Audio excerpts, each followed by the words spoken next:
Councillor Mark Cliff. Are there any other nominations? No?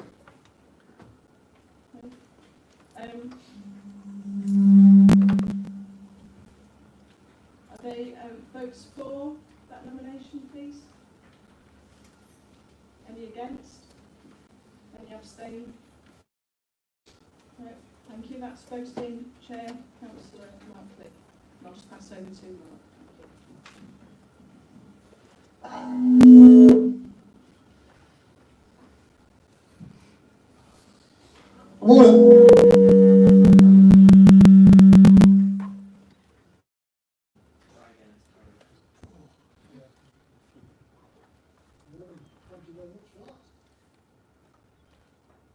just going to read out a quick notice. The Fire Authority welcomes the use of social media, filming and recording at public meetings, provided not disrupt or otherwise have an adverse effect on the meeting. Mobile phones and other such devices should be switched to silent mode or switched off completely. The service is recording this meeting and will make this available to view on the website after the meeting. Can I please ask members, if you're asking a question or want to contribute anything, can you please use one of the microphones provided? Today's public meeting is being recorded and will be published on the service's YouTube page later today. To allow for the recording, we need to ensure that those speaking and presenting can be heard. So, just to reiterate, if you use the microphones provided, then everybody can hear you and it can be recorded clearly.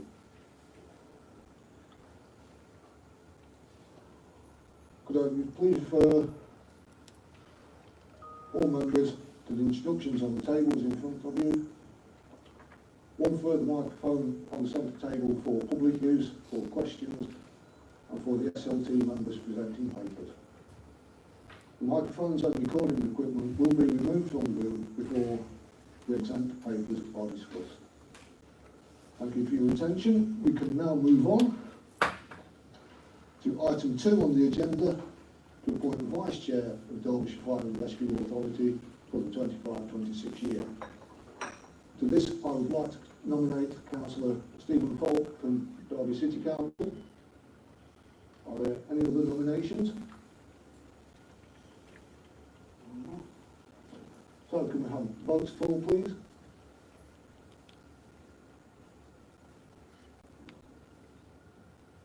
Unanimous? Yeah, excellent. Thank you very much.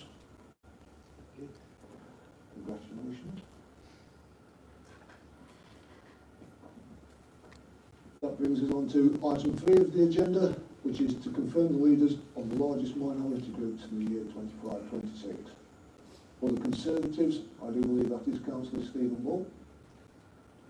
Gulfaz Nawaz. Thank you very much. Agenda 4, item 4, public questions. I've been informed that we have 6 questions from 2 members of the public. There is a time limit of 15 minutes in total upon the duration of the public question time at any one meeting, with no more than 3 minutes allowed for each question. Subject to the time limit for public question time, a member of the public may only ask up to 3 questions per meeting. A member of the public may ask 1 supplementary question arising from the answer to the original question at the meeting. Any question not considered at the Fire Authority meeting will receive a written response from the time allotted.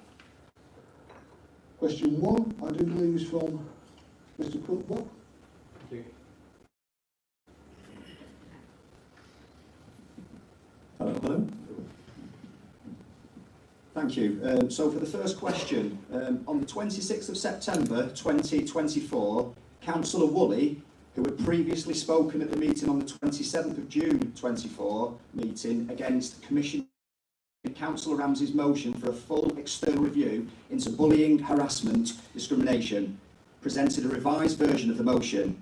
In this updated motion, he proposed that the Fire Authority should now move forward with commissioning the external review upon receiving the outcome of the HMI inspection. This revised motion was unanimously approved by all members. Now that the outcome of the HMI inspection is available, when will the Fire Authority commission an independent review into DFRS's approach to tackling bullying, harassment, intimidation and discrimination in the workplace? This is a crucial step in ensuring accountability and in supporting the service's equality, diversity and inclusion objectives, as unanimously agreed by the previous Fire Authority members.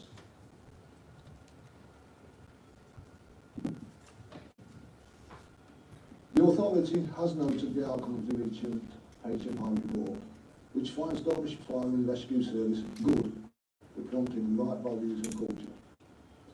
The service was one of only 10 fire and rescue services in England out of the 38 to be assessed as good. We now have a new fire authority and a new leadership and a strategic leadership team, so the authority will continue to work with officers to consider the HMI report in depth and review the ongoing actions around people and culture. The 2025 Independent Cultural Survey will be carried out with staff later this year, and the Assurance and Governance Group will review matters and report back to the authority with their recommendations later this year. Do you have a supplementary question? Yeah, just one quick one. So can you confirm that the Brigade and the Fire Authority will now not commission an independent review?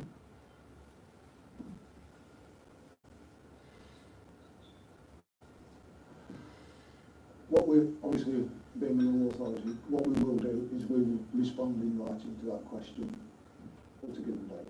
Thank you very much. Thank you. So moving on to question 2 then. The HMI 2022 report revealed that 18 out of 214 staff members, that's 1 in 11 people that we spoke to, experienced bullying or harassment, and 28 reported discrimination against them. In the HMI report in 2025, only recently, despite surveying 40 fewer staff, the number of bullying and harassment reports rose to 20. That's dropped from 1 in 11 people to 1 in 8 people, while 12 reported discrimination. These figures, if extrapolated across the entire workforce, suggest that over 100 staff may be affected by bullying and harassment. Given this troubling trend, will the new leadership of DFRS and the Fire Authority now take decisive action to address issues and demonstrate a genuine commitment to fostering a safe and inclusive workplace? The new Fire Authority and new leadership in the strategic leadership team, both of which are committed to ensuring a safe and inclusive workplace. The authority have noted the outcome of the recent HMI report, which finds DFRS as good in terms of culture. The new authority will work with officers to consider the report in depth, undertake the 2025 Independent Cultural Survey and review ongoing actions around people and culture.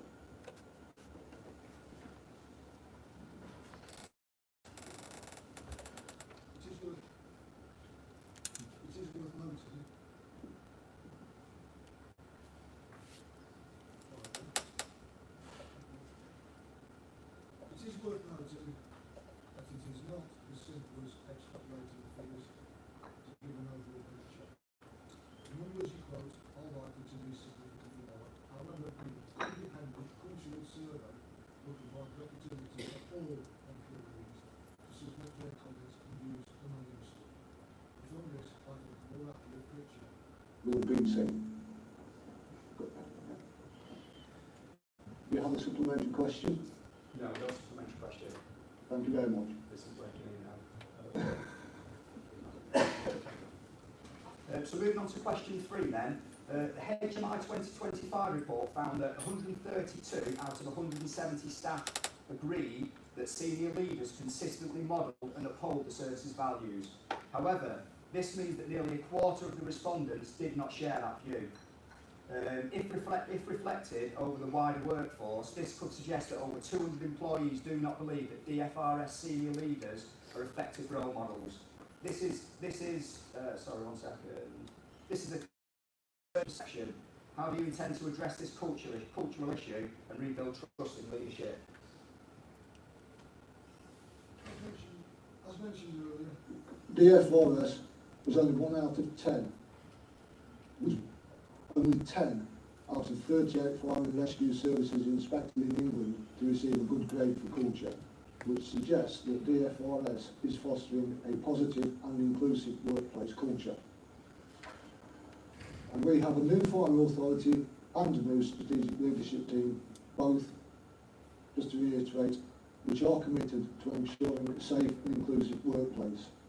This is an area that can be explored in more detail throughout the independent cultural survey that is to be carried out later this year. A cultural action plan is already in place and can be further developed based on specific findings once these are available. Do you have a supplementary question? Yes, I do. So following the Fire Authority's unanimous approval in September for an external review, Davinder Johal, after that meeting in September, Davinder Johal, who is Head of Strategy and Development, conducted visits to various watches to gather feedback and information on middle management and senior management. After speaking with crew managers and watch managers who all reported that they gave negative feedback during those visits, it's since come to light that the watches that provided negative feedback were subsequently not visited by the HMI during their inspection. Given this, and considering there's a strong possibility that statistics from the report from the HMI do not reflect the reality on the ground, can the Fire Authority provide an explanation for this? Or was it just coincidental that the watch that gave negative feedback didn't receive a visit from the HMI?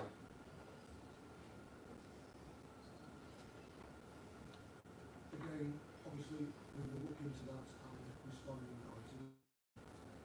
No problem, thank you very much. Thank you very much for your time. Thank you, Sam.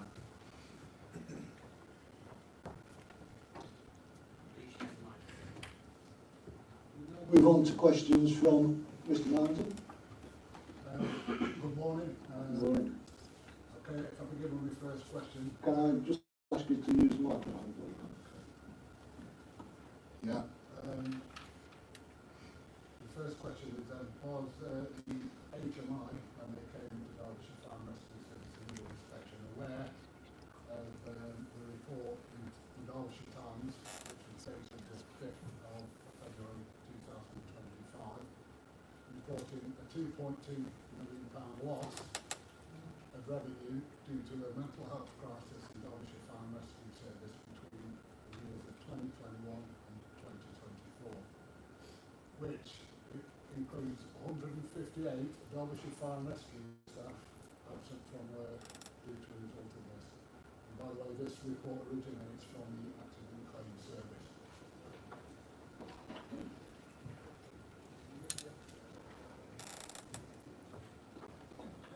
The authority cannot comment on the HMI CFRS's wider situational awareness. The service provided all documentation and information requested, and the inspection was completed in December 2024. As part of their evidence, HMI CFRS ran a survey of employees to complete before the inspection started, and survey responses were taken into consideration in the report. As part of the inspection, the service was assessed on how it manages absence and was assessed as good at supporting the workforce's mental and physical well-being. A significant range of well-being support is available to support both physical and mental health. For example, the service provides critical incident debriefs following serious or traumatic operational incidents. Other measures include blue light champions, chaplains, access to the firefighters charity and referrals to the service's occupational health team. The service has also made changes to its disciplinary procedures to improve the well-being support being offered to all involved. Do you have a supplementary question? I do, yeah. Will a new chief fire officer and new members of the fire authority in Derbyshire take claims of bullying, intimidation and harassment seriously now and properly investigate such complaints? He is an outside monitoring officer, Christine, again, reported this before, and there seems to be a conflict of interest. Again, obviously being a new authority, new strategic leadership team, we will respond in writing to that question at a given date. Okay, the second question I've got, after a new change of leadership in Fire Authority, Will there now be an opportunity to involve fire authority members, as we've raised before, to involve these members in grievance hearings and appeals, and get them involved in this? There is a full process for employees to bring a grievance and appeal, and this will remain. This has been recently reviewed and revised based on multiple stakeholder feedback. Do you have a supplementary question? Yes, I do. I think a few members on this last question around showed interest in doing this. Would actually cut costs of perhaps going to employment driving and the common sense approach a few guys here. If we do discuss it, might actually save money as opposed to losing money going to our view on it. Again, given time to look into that, we will respond to yourself in writing. Sorry, wait, answer really clear questions is really nice. Yeah. No worries, that's fine.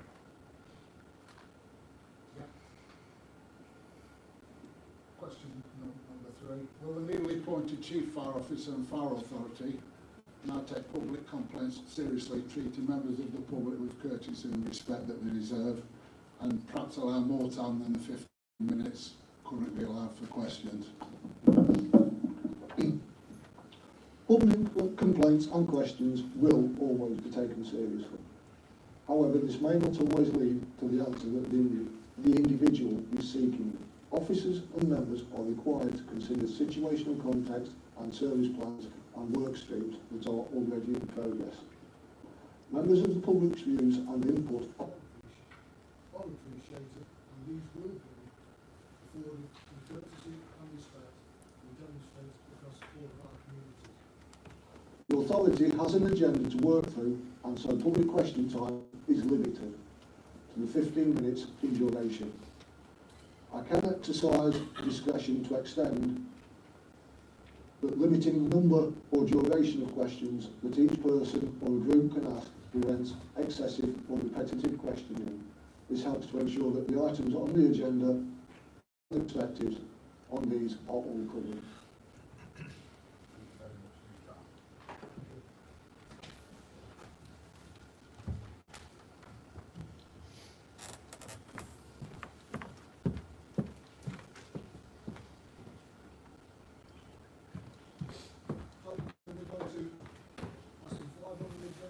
Sorry, Chair, to interrupt. We're going to make a move, if that's okay. But thank you for your time.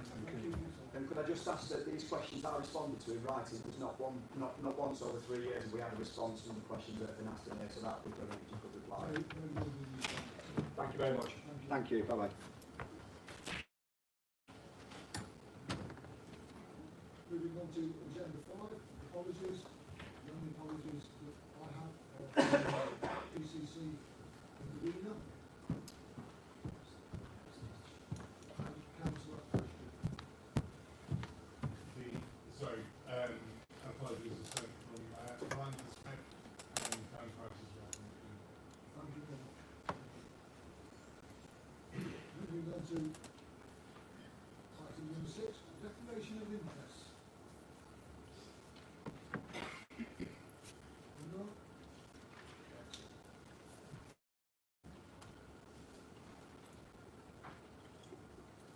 Item number 7, confirm minutes of the final authority meeting held on the 27th of February 2025.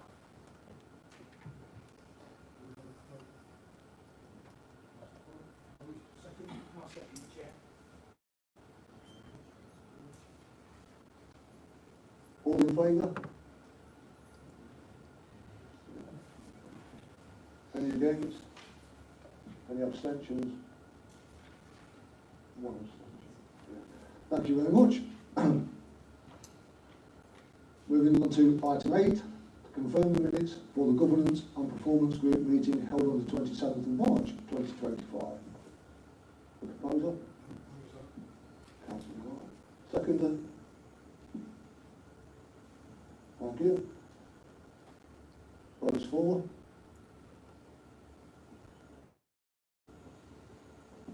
Against? Abstentions?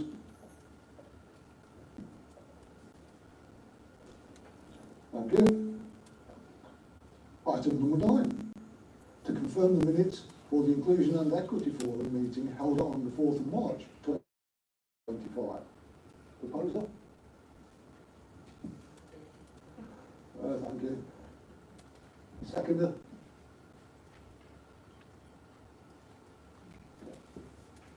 Votes for? Against? Any abstentions? Thank you.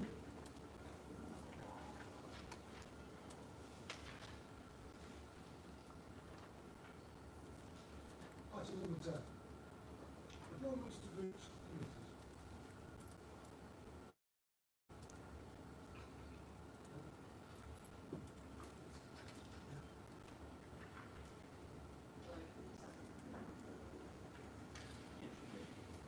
Okay, right.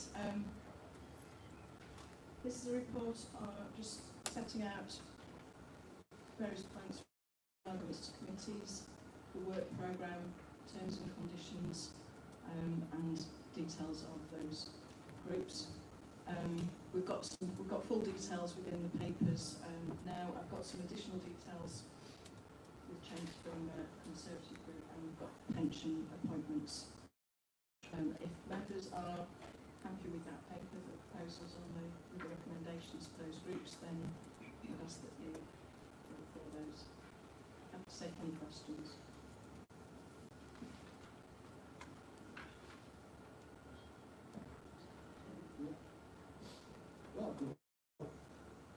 Votes for acceptance, please.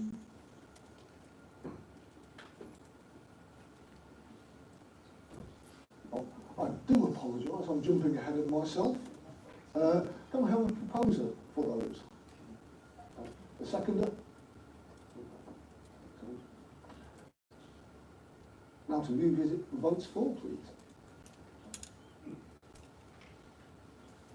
Any against? Any abstentions? Thank you very much. Moving on to item 11. The revenue budget outline 24-25, for which we're going to turn to the Head of Corporate Finance, Treasurer, Mark Nash. Yeah. Morning to all the members. Introduce myself, my name is Mark Nash, I'm Head of Corporate Financial Services, so you'll see me quite regularly with capital revenue and all the interesting items that you ever hear on Fire Authority, they'll be down to me. Just for assurance for members, the figures within the revenue outturn report that are being presented this morning, for members that are continuing, they'll be slightly repetitive, and for new members, it's just the assurance that the quantities and the reasons for the variance that we're reporting are consistent with those that have been reported previously during the year. So the revenue outturn is a underspend position of £613,000.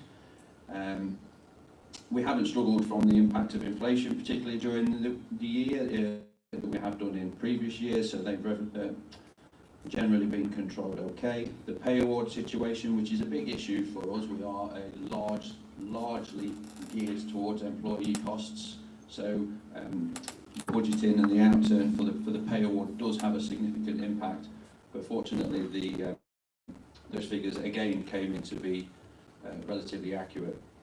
The largest underspend item, as we normally report, was on the employee side of just over £300,000.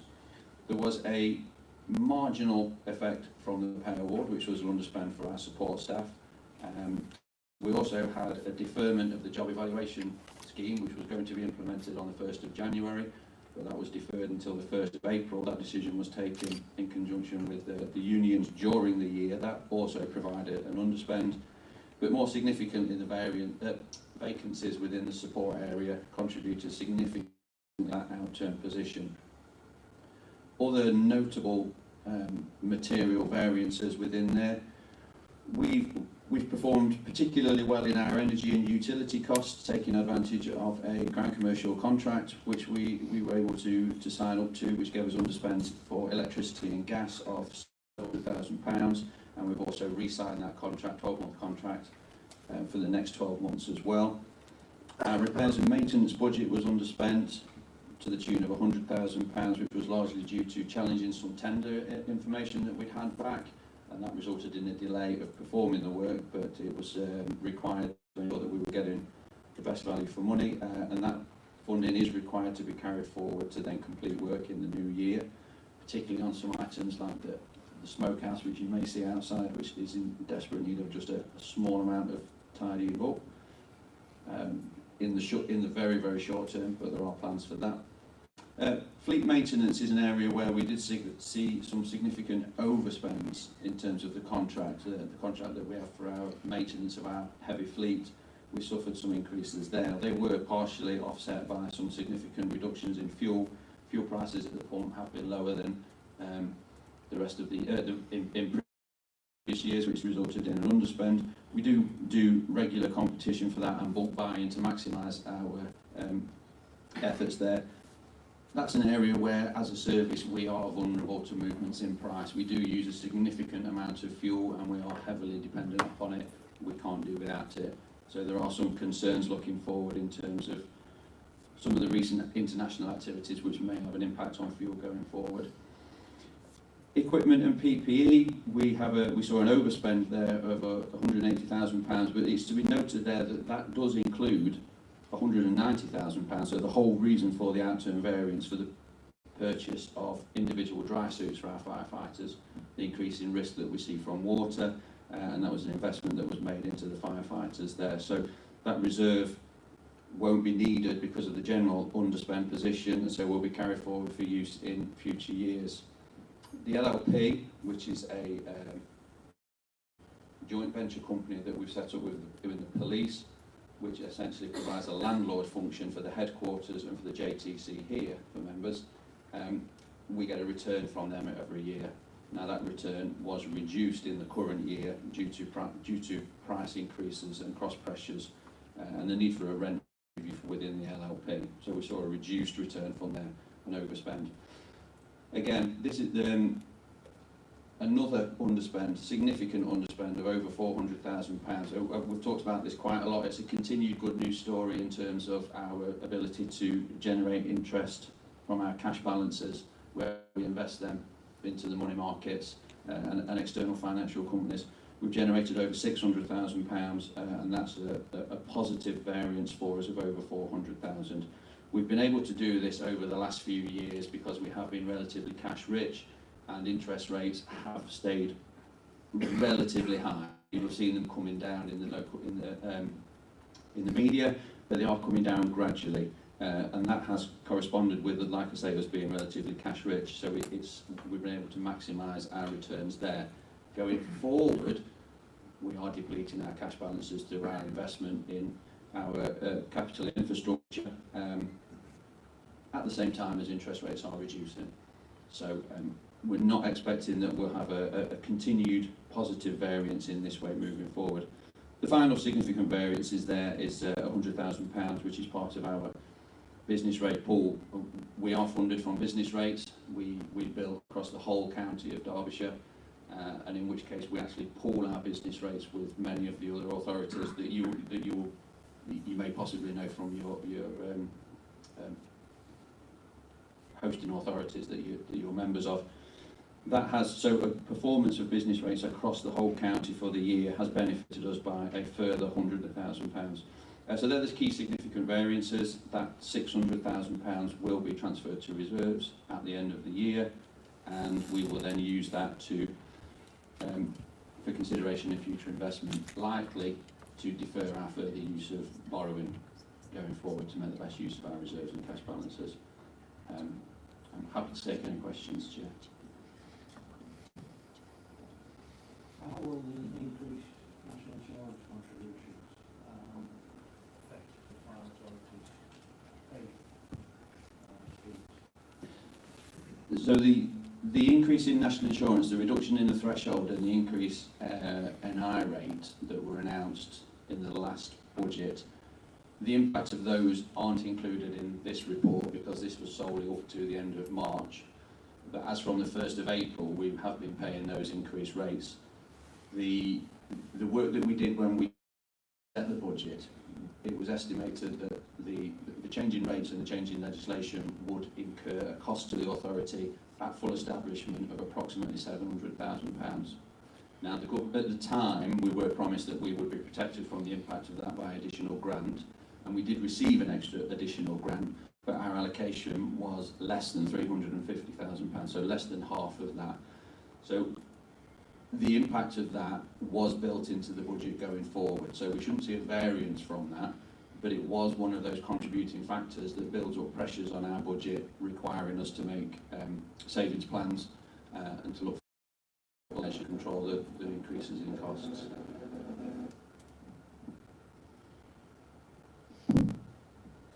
Was that grant worse than what we discussed that day then, Mark? It was slightly less than we were anticipating, yes.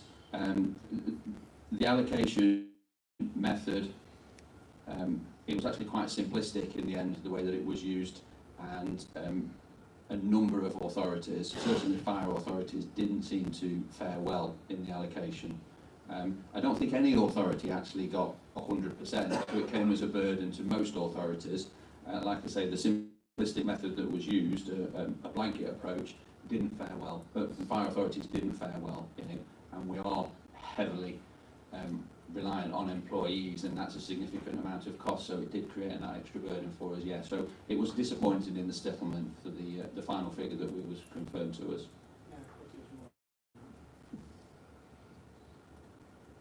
Any further questions?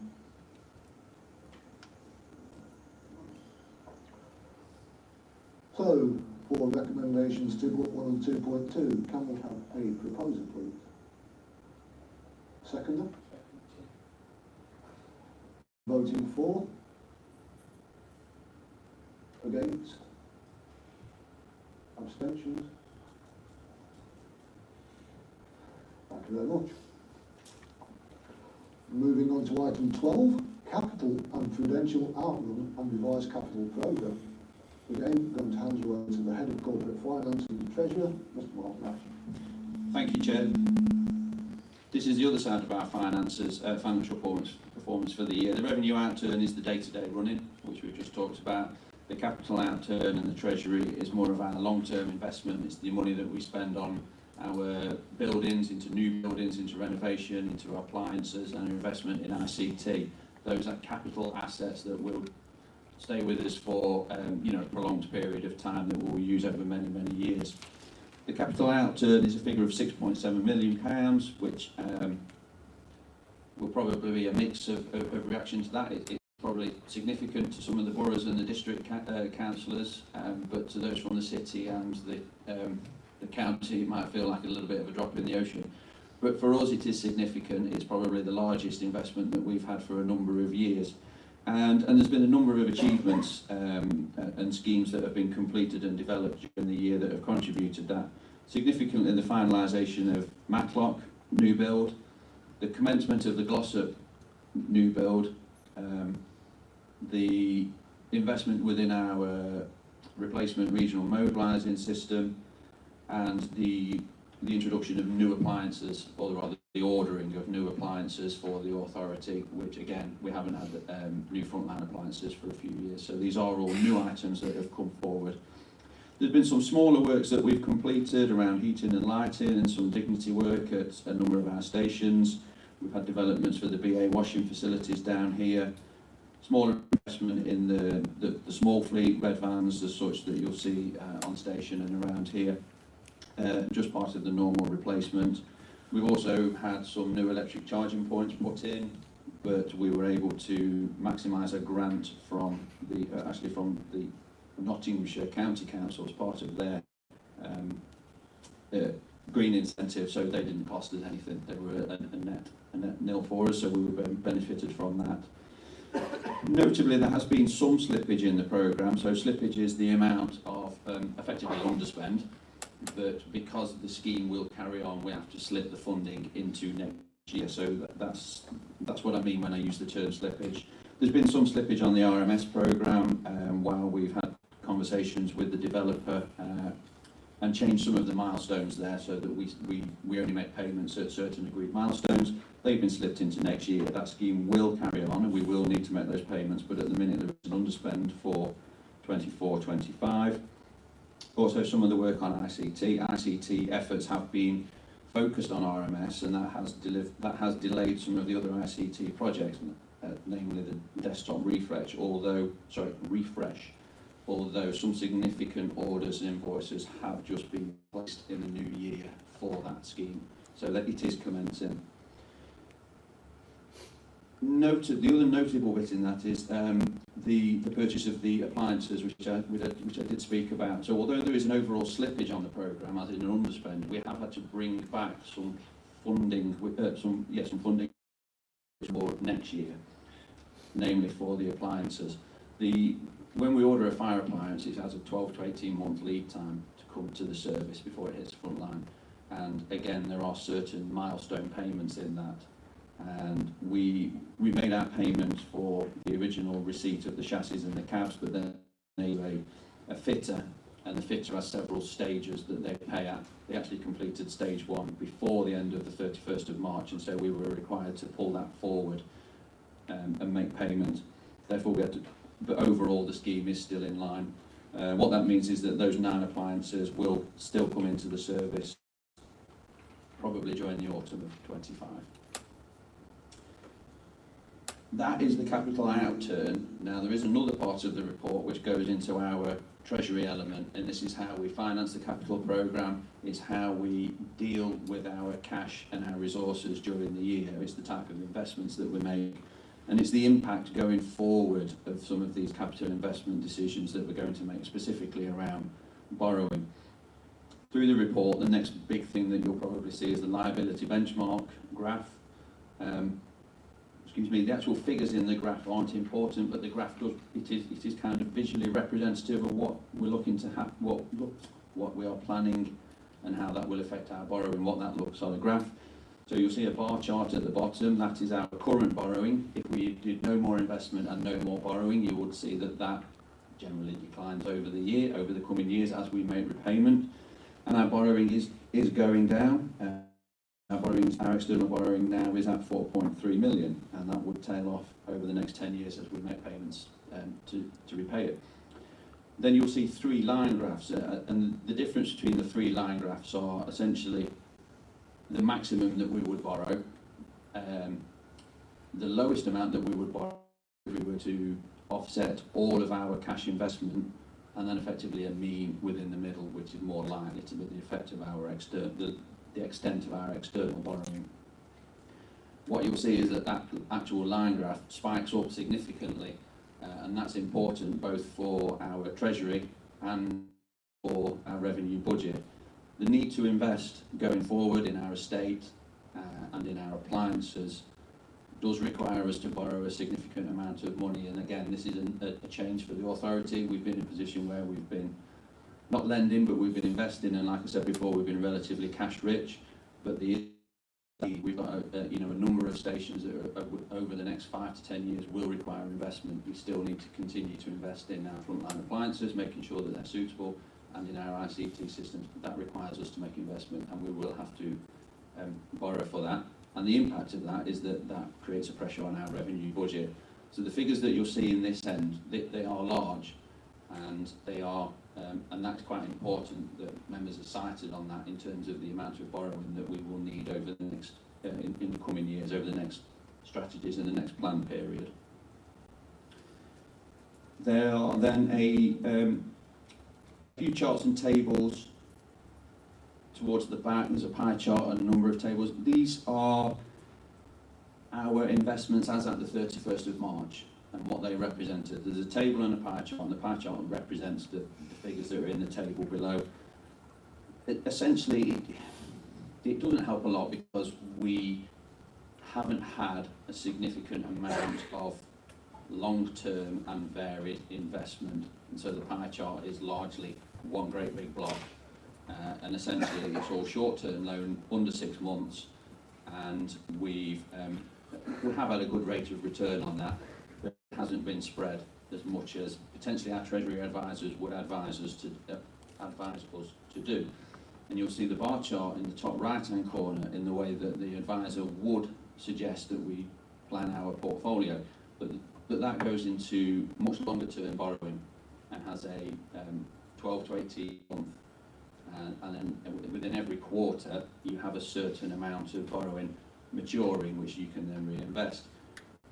As we have depleted our cash balances, we've become a lot more, we've come from that longer term into the medium and potentially into the shorter term. Our treasury strategy, as will be consistent with all of yours that you're familiar with, is based on three aspects, those being profitability, security and liquidity. And we take those in the order of security, liquidity and profitability last. Because we've depleted our cash balances, we've had to look at maintaining our liquidity, which has meant that we can't invest over the next 12 months. We've had to been able to ensure that we've been liquid to make payments for our investments. And there's been a little bit of uncertainty around our cash spend. And the last bit that I'll just throw in, which is quite important, some of the cash balance that we had was specifically around a grant for our pension remedy project. And that has been stalled to in effect while we await legislation. What that has done has given us some uncertainty as to when we would need the cash balance. So we weren't able to invest it over more than 6 months because that could have created us a liquidity problem. So that's unfortunately that's the dry bit of the capital outturn in terms of the Treasury. At the start of the year, we have a very similar report to this where members will agree certain prudential indicators for us. They will limit what activity that we can do with our money. So we will set ourselves a number of restrictions in that we will not invest in certain organisations. We will limit our investments to AA- rated. We will set a counterparty list that we do not invest more than £6 million with any individual counterparty so that we spread our risk of default. And a number of other prudential indicators, they're called, that members set for us and agree for us. And within this report, I confirm that we have adhered to all of those during the year, and we haven't reached any of the prudential indicators, which is an important factor. I'm happy to take any questions on the report. I'm also happy on both of the reports. If many members don't wish to ask the question now and do want to speak to me afterwards, and I'm absolutely more than happy to make time for members individually or in groups to go through this. I'll just take questions now as well, Chair.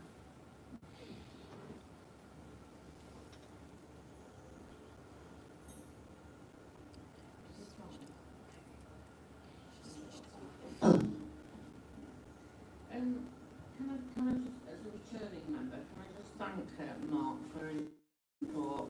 I think finance is complicated for some of us, and you know, it makes it as easy to understand as possible.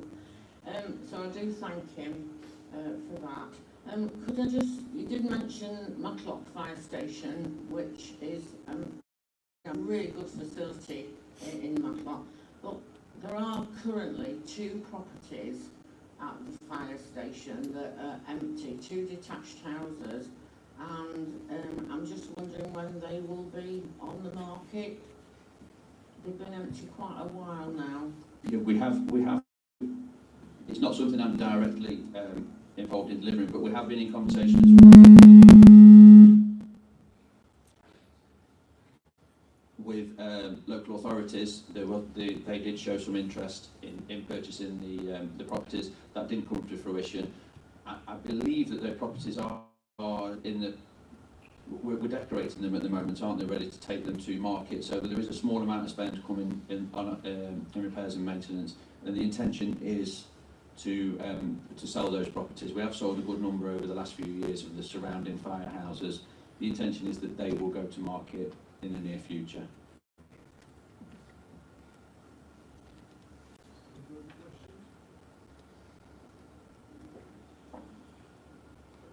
So for recommendations 2.1 to 2.5, do we have a proposal, please? Seconder?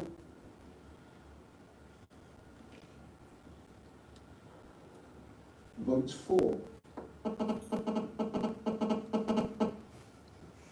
against.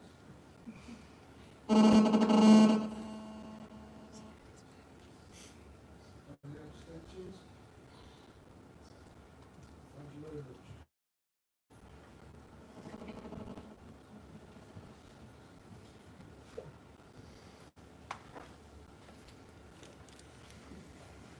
Moving on to item number 13, review of the Constitution. Hand you over to Louise Taylor.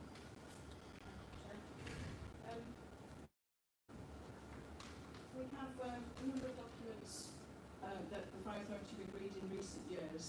We've now put those into a formal document, consolidated these into the Constitution.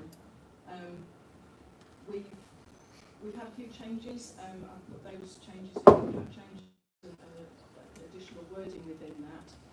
And you'll see that that goes through a number of points regarding a few articles, just being a bit clear about the officers and the layout, the structure, the roles and functions of members, the roles and functions of designated office holders, and just giving a bit of clarity about the standing orders, which are our main rules about our meetings. And we've also got the scheme of delegation. Again, it's been in place for a number of years, but we're just making a few changes to that, just minor changes in view of a few changes with officers. There's a proposal, one of the, with members' allowances on page 129, there was a suggestion about rewording of section H and section I. There's probably a bit of clarity needed with that, but just saying the largest minority group is the next largest political group, but if there's if the political groups are of the same size, then the special responsibility allowance will be split equally between the largest minority group members, group leaders. So that's proposed as another recommendation. Happy to take questions on those, but I would say that this is kind of a live document, and we will be bringing these either all as a whole or as individual documents for consultation with members throughout the year, and we'll be then reviewing a new constitution each year. So I'm happy to take questions on that.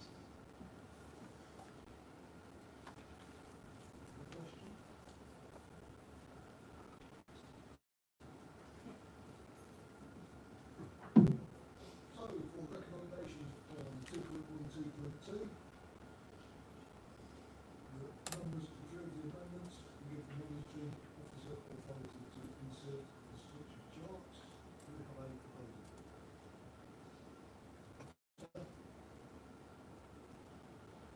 Votes for.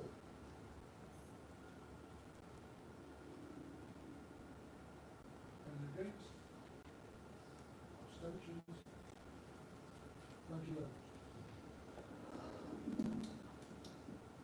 Item number 14, report on annual governance and assurance for 2024-25. Again, hand you over to Louise Taylor. Thank you, Chair. Again, these are key documents for the Fire Authority. This is a backward look with the annual governance statement.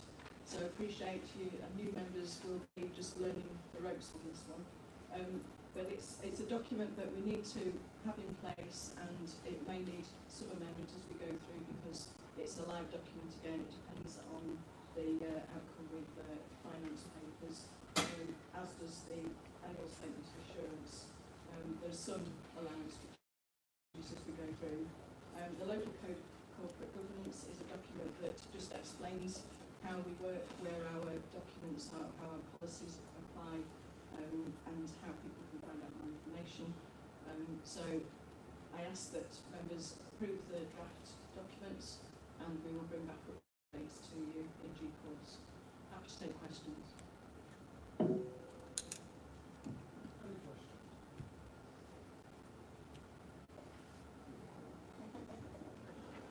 For recommendations 2.1, that members note the contents of the report and approve the draft documents for 2024. And 2.2, that members give delegated power to the Chief Fire Officer, Chief Executive, to ensure the draft documents are kept up to date pending final approval of the Fire Authority. Do we have a proposer, please? Seconder. Votes for? Against? Abstentions? Thank you very much. Moving on to item number 15, our year, with a video and verbal update from Chief Rob Taylor.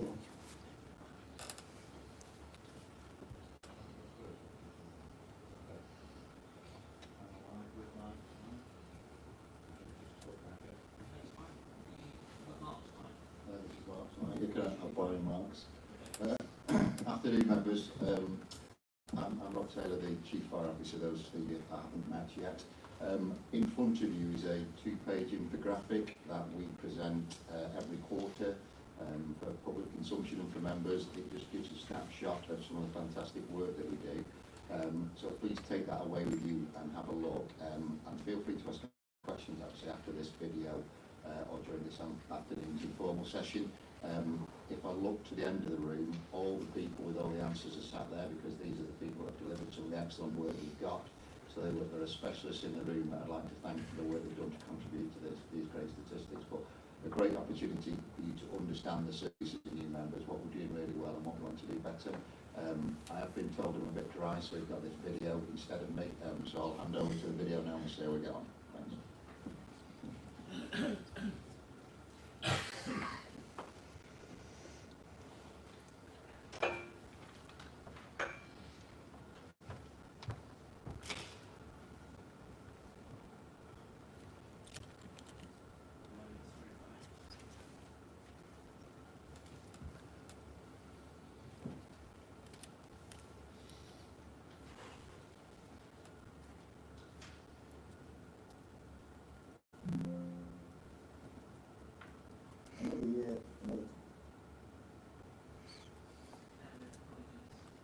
Another 12 months of making Derbyshire safe together. Here's a look at who we are and what we've achieved together.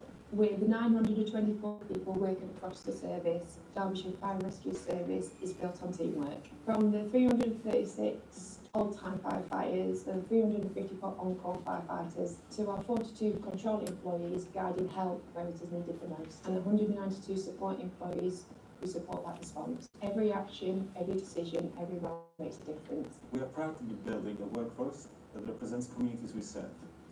20% of our operational workforce comes from underrepresented groups.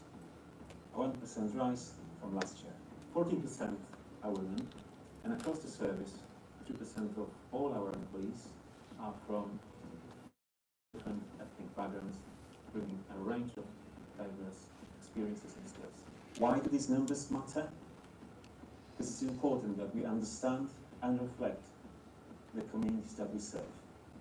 With the support of 7 employee networks and 3 champions groups, we build an environment where one is valued, respected and trusted.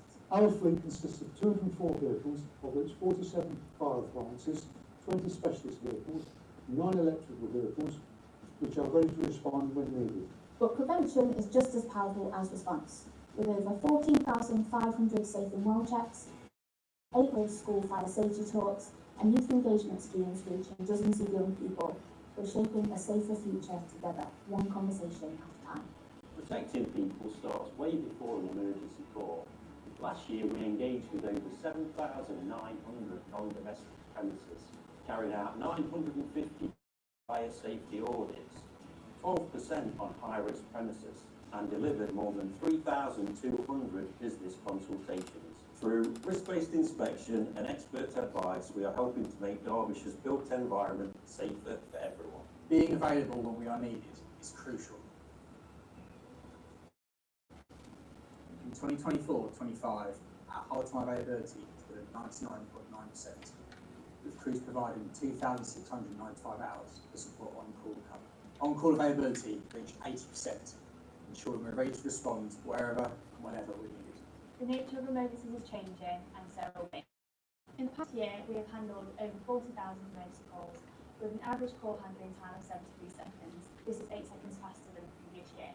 We attended 6,596 incidents. This includes 390 accidental dwelling fires. We've also attended 85 animal rescues and 55 chimney fires, 608 deliberate fires, which is a 15% decrease, and 583 photograph collisions. Behind every number is a life, a home, and a moment that matters. To deliver our services, of course, we need a budget, and every pound really does count. With a £54 million budget for 25-26 and a £500,000 savings target, our strategic leadership team and finance team ensure our resources are managed effectively and efficiently, supporting our frontline services and our long-term strategic goals. Every day is an opportunity to make sure that our firefighters, control operators and support employees have the right skills and opportunity to develop. Last year we delivered over 1,800 training courses, 81 different e-learning packages and welcomed 33 new firefighters through our training centre. And it's not just operational training. Last year we delivered over 400 development sessions for the wider service, because when everyone grows, the whole service gets stronger. And this means better outcomes for our communities. Alongside our face-to-face engagement, connection is also key to supporting our prevention and warning and informing activities. In 2024-25, we grew our social audience by over 3,600 followers across Facebook, Instagram, TikTok, LinkedIn and X. Social media helps us inform, educate and engage, sharing key safety messages, real-time incident information and inspiring stories to help bring our work closer to the communities we serve. And we're really proud to be acknowledged for some of the work that we're doing too. We've recently received our third HMIC FRS report, where we were rated as good in 9 of 11 assessment criteria. This is really down to the professionalism and dedication of all of our employees as we strive to make Derbyshire safer together. We've also received national recognition for some of our work. We were shortlisted for Emergency Service of the Year, something that we're really proud of. And recently, our website is one of the top websites for accessibility across the UK. Derbyshire is recognised as an outstanding, inclusive and progressive fire and rescue service that strives to ensure better outcomes for our communities and our people. We don't do it alone. With joint fire control, shared sites with EMAS, Derbyshire Constabulary, collaboration is at the heart of how we work. Working closely with emergency services, local councils, health professionals and local organisations across Derbyshire, we share knowledge, resources and responsibility to reduce risk and improve public safety. Because when we work together, we're stronger and better prepared to serve. Every call answered. Every fire extinguished. Every person rescued. Every day making Derbyshire safe together. We are Derbyshire Fire and Rescue Service.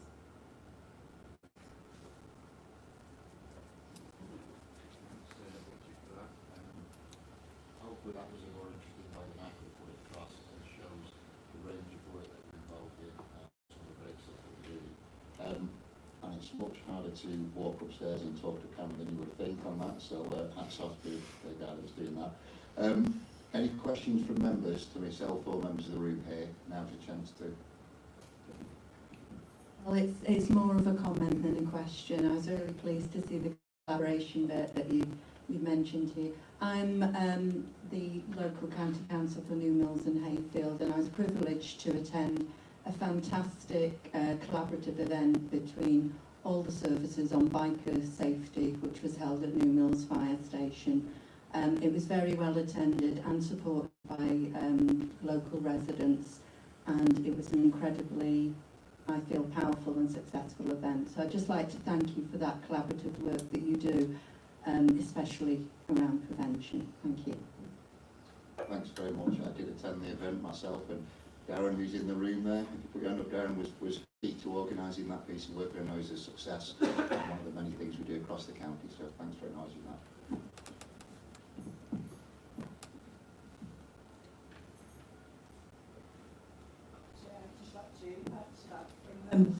Previous experience on the Safer Communities Board, Health and Wellbeing Boards. I know the collaboration that's taken place, and I think that working in partnership, you've done more in the last few years. It's sort of built and built, and I do think that by working together we have achieved a lot.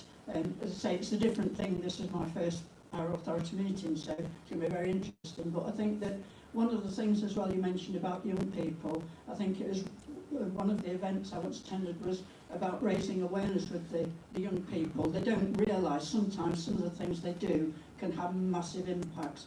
And again, I think working with those young people will make a difference. So, yeah, look forward to going forward, but excellent partnership work as far as I'm concerned. Thank you. Thank you, Councillor Hart.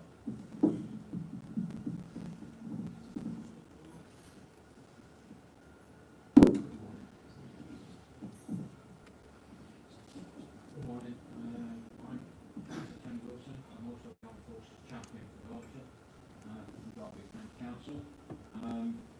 Talking about integration and communication, I'm very, very interested in the Blue Light Champions, how we can work together with the Armed Forces Champions and integrate and support the 999 emergency services in all aspects of community requirement and supporting health service and so on. So if anybody in the room, I believe there's a gentleman down the back there that can help, I'd love to speak up, speak with you afterwards and make sure we can get joined up. Thank you. If that's okay, thank you, Gav.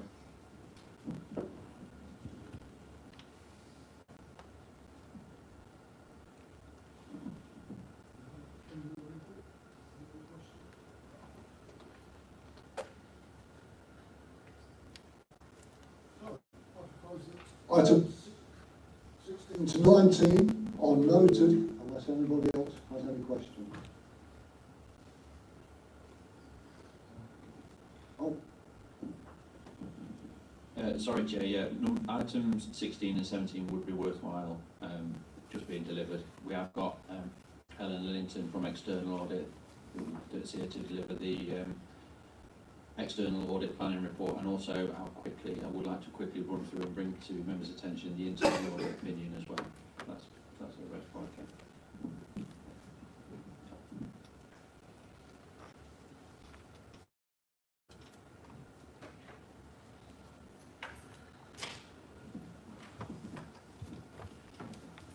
Good morning, everybody, and thanks for having me here. You have in your packs the audit plan for the work we are planning to deliver for the 24-25 financial year. The audit plan sets out the work we intend to do around the financial statements, and it also covers the responsibility we have for value for money, which is a separate responsibility we have under the Code of Audit Practice. Those continuing members will feel the set of the report is the standard format that we present. For those new members, I apologise, there are a range of areas that we are required to report to you as those charged with governance, and the audit plan seeks to do that. In terms of the financial statements, we are required to consider the risks to the audit. I think that's a really important phrase to remember. I set out some significant risks in here, and what those are they are the focus of our work. I am not sat here telling you I think there are particular problems with those areas. I am saying that those are the areas that are most prone to error, and they are the areas where I will focus the work. So in terms of the financial statements, the significant risks I've identified are management override of control, which is a risk you will see on pretty much every single audit plan up and down the land in terms of local government. Also, I set out risks around the valuation of land and buildings and the valuation of the pension liabilities. And again, those are some really big, significant numbers that you will see in the financial statements. They are open to estimation. There's a huge amount of estimation that goes on in both of those areas. And again, that makes them more risky from an audit perspective, which is why we focus our work on those areas. Also this year there's a new auditing standard, accounting standard called IFRS 16, and that's to do with leases. And because it is new, it is an area that we will look at specifically. At this stage we are not considering it will cause a significant issue to the audit, but it is new and we need to do the work around that. So in terms of the work we do around the financial statements, we audit to what we call a level of materiality. And for you, we've set that at just under £1 million, which is broadly consistent with level that we set last year. I suppose one thing just to highlight, and again those continuing members will know this argument is well rehearsed. The local government environment, if you like, at the moment in terms of audit, last year introduced for the first time the concept of a backstop, and that meant that there were a huge number of audits up and down the country that didn't have what you would call a clean audit opinion. It was a disclaimed audit opinion, and what that sought to do was to get all audits signed off. There was a huge backlog across the country where some authorities had not had a set of audited financial statements for a number of years. Derbyshire Fire and Rescue Authority were in that position. So in February last year, I came to Fire Authority and delivered a disclaimed opinion in relation to the prior year's financial statements. What that meant is that effectively as auditor, I'm not really giving you any assurance on those accounts. However, the work that we did do last year focused on those in-year transactions and some of the closing balances. So what it did do is it enabled us to set a bit of a bench line, and we worked really well with finance officers. So we know where the issues are, we know how we can start to rebuild assurance. There were a number of recommendations in that report last year, which I'm pleased to report that finance officers are working through to enable us to then go forward for the 24-25 financial statement audit. What is really important that I set out though is it is highly likely for the audit of 24-25 you will also be looking at a disclaimed audit opinion, because there are now 4 years of accounts where we don't have that level of assurance, and we need the work on opening balances to be able to deliver that completely clean opinion. I suppose to provide some assurance to members around that, you are not alone in that, and there is a national project ongoing about how to get to clean opinions. We are working very closely with finance officers to do everything we can, but our focus remains to do in-year transactions in 24-25 and closing balances, focusing on those areas that we raised last year where improvements needed to be made. So that's what all I wanted to say around financial statements. Probably the other important thing I just wanted to draw to your attention is I have a duty under the code to report on value for money arrangements, and I use the word arrangements very deliberately. We look at the arrangements in place that you have to secure financial sustainability. We look at the arrangements you have in place over governance, and we also look at the arrangements you have in place over partnership working, and we call that the 3 E's. We haven't identified any sort of what I would call significant risks around those areas at this stage of planning. We will complete our work as we go through towards the end of the year, and then we will come back and deliver our value for money report later in the year. So I'm going to stop at that point, so that covers the key areas, but I'm happy to take any questions.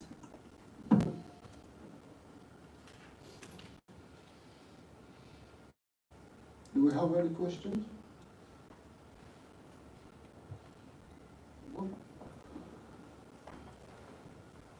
So, I do apologise for... Sorry, I was going to say, how bad is the problem, and how do we prepare? I know, that's what you're saying is fully a yes and no, from what I was receiving, but how bad is the problem, how many of the transactions, a percentage, or, how big is that piece of work, and what, is that because people just aren't recording stuff in a way they should be, or is there sort of money missing, or just trying to, as somebody that doesn't work outside my own finances, what kind of, do you get to the root of the problem, or do you understand why it's happening, or some more information on that? Yeah, absolutely. Yeah, okay, absolutely. I'm trying to, there is a page in the audit plan which talks about the local government audit backlog effectively. It is a significant proportion. I can't remember the proportion off the top of my head, but it is a significant proportion that have not had audited accounts for a number of years. The key reason around that was a combination of factors. Probably one of the key factors was in terms of capacity, in terms of the market. There were a number of audit firms that didn't have the capacity to deliver the audits, and I think it's probably fair to say that Derbyshire Fire, you were in that position with your previous auditors, didn't have the capacity to deliver that. There are also a number of other factors at play in terms of local government accounts in particular are getting increasingly complex. Lots of different arrangements, lots of complicated things happening, which is taking more and more audit time to actually focus on. So it is a combination of factors. We are not saying that there is money missing in particular. What we are saying is they haven't been audited. So in most places where you don't have accounts have actually been published and signed off by the financial leaders. What they haven't been is independently audited. So certainly in the case of Derbyshire Fire and Rescue, you published accounts for all of those years. They were just not audited in the level of detail that you would have expected, probably with the exception of last year, where we did issue a disclaimed opinion. Only last year, we weren't for the preceding years. So last year we had a good audit of the statements, but we didn't have the information that enabled us to get assurance over what had happened in the preceding years. So that is why you end up with just a disclaimed opinion. I'm going to pause and see if that answers the question. So you said that 2024, 2025, they're not going to be, they're not going to be approved. I'm using my term, one of yours. Does that mean 25, 26 are going to, because you don't have enough time to do all the prep? Yeah? Essentially, yes. So any set of accounts, you will have a rolling set of balances. The general reserves that you've talked about, some of your property, plant and equipment valuations, pensions is another key area that I've talked about. They get built up over a number of years. So for us as auditors, we will expect a level of assurance over opening balances. If those haven't been audited for a number of years, then it's difficult to know what has happened in the intervening period. What we are doing is we are working hard now on in-year transactions and closing balances. So we did that in 23-24. We will do that again in 24-25 to start to rebuild that level of assurance. But to get to a completely clean opinion, there will need to be an element of work that happens over those historical balances. And there is a project currently nationally ongoing with the National Audit Office and other regulators about how we do that across the sector, because it's not just you. And it happened because there wasn't enough auditors and because the books are more complicated than previously. Essentially, yeah, and in some cases lack of capacity in actual finance departments as well to produce the accounts in the first place to the right standard. But not, to be really clear, not here.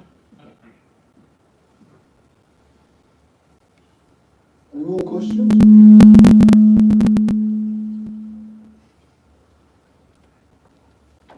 No?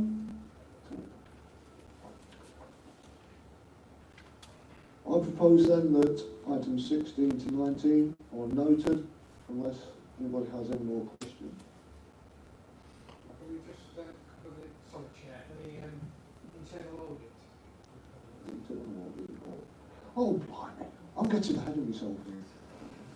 Getting all excited because it says coffee break next.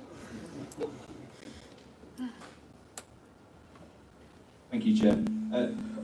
So just to put this in context, Grant Thornton are our external auditors that are appointed by the PSAA, and they do a lot of the legislative work around our audit, our accounts and our systems. Internal audit, as it suggests, is a function that the service would deliver itself, and many of the larger services and larger organisations do have their own employed internal auditors that act as like a critical friend that just goes around internally and reviews processes. Because we are small, we're part of a founding partnership, the Central Midlands Audit Partnership, which is hosted by Derby City Council. I think there's now 8 or 9 authorities in that, the largest being the City Council, ourselves, a good number of the districts which you may be from, you may be aware, and another couple of more external in Warwickshire have just joined, and we are bringing on new partners. So even though it's delivered externally, it is our internal review. It's that function of our own processes. So it's ourselves looking at ourselves. Having said that, the head of internal audit is a lady called Mandy Marples, who is our lead auditor. She would normally be delivering this report. Also, it wouldn't normally come to Fire Authority, it would go to the Governance Committee, and the Governance Committee do spend a fair amount of time digging into that, making sure that we have best recommendations, and Mandy is there to, obviously, to have that conversation and to respond to any of the queries of the members that are on the committee. Unfortunately, Mandy can't be here today, but it is important that that we do deliver it to members, so members are aware, and then I would imagine it will be passed on to the new assurance group to get into detail. So Mandy has prepared just a number of bullet points that I will faithfully read out to you. Unfortunately, this isn't the type of report that we would like to bring to you, because it does highlight some of the one key issue that we've had for a number of years, which is a weakness, and I will go through Mandy's points. I will give a brief response from the services point of view. I'm happy to take questions, but if they are about the report, it would be more appropriate to go to Mandy, to go to internal audit. I don't want to speak for her on her behalf when she's been doing this work. Very nice. So, just reading from Mandy's email, the internal audit are required to form an opinion on the adequacy and effectiveness of the services framework of governance, risk management and control to meet professional standards and to support the annual governance statement. There is a number of opinions which, the opinions are based on the outcomes of the audits that we've had, the follow-up on the recommendations that we've been made, work of other assurance providers, and the engagement with senior management. The opinions can be a number of different levels of assurance: substantial, reasonable, limited, or no assurance. And the opinion that has been given for ourselves for 24-25 is of limited assurance, and that is given on the adequacy and effectiveness of the services framework of governance, risk and management of control. It's primarily around the weakness that the services suffered around our procurement function over the last couple of years, and in terms of the progress that we've made in relation to that. The final point that Mandy does say, which is in the report, that it does acknowledge that the progress has been made in relation to procurement, and there's a number of the other audits, the in-year audits that have been completed on other areas, give either substantial or reasonable assurance. So the limited assurance is primarily around procurement and also around capacity. So now, my own words in response, for members, we suffered from losing our procurement manager a number of years ago. We were unsuccessful in recruiting to that post for a number of occasions, even with a market supplement and with the use of agencies. We weren't able to secure a procurement lead. We eventually arranged a service level agreement with Derbyshire Police, who are based at the headquarters, for them to provide the expertise and the day-to-day advice for our procurement staff. That's been in place for 12 months now, and I believe that has kind of stabilised the situation in terms of procurement, and certainly all of our in-year procurements have been compliant, and we are in the right direction. However, in terms of making progress against some of the recommendations in terms of documentation and automated contract database, they've been delayed. They are part of the police SLA, but they haven't yet been progressed. It's something that we have recognised, and we are currently back out to market to recruit to a head of procurement. Members may have seen the adverts that have recently gone out. We've tried to push them as much as we can. There's a number of roles in there, not just the procurement one, but they all have been recognised as a an area that we need to get capacity into. They've been reviewed within job evaluation, and the importance of those roles has been reflected, and we are now trying to push that message as wide as we can to get the right person in. Having the in-house capacity is key to us being able to address this and many of the other service needs that we want to take forward. So it's not a report that I would like to give, but I think it is important for members, and like I say, I'm sure it's one of the key areas that the chair of the former governance working group, the new assurance group, will be taking forward with internal audit. I'm happy to take any questions. I'm happy to pass any questions on to Mandy, or any comments from members.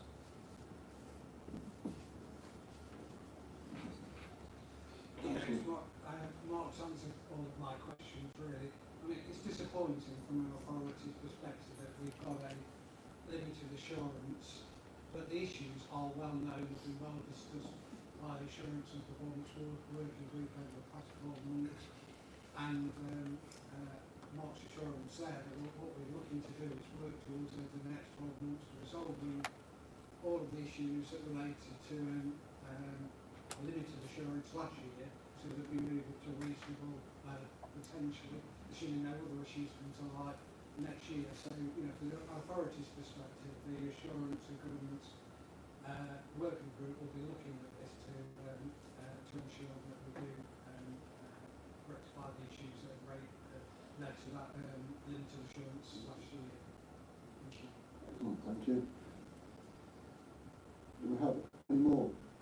Any more questions?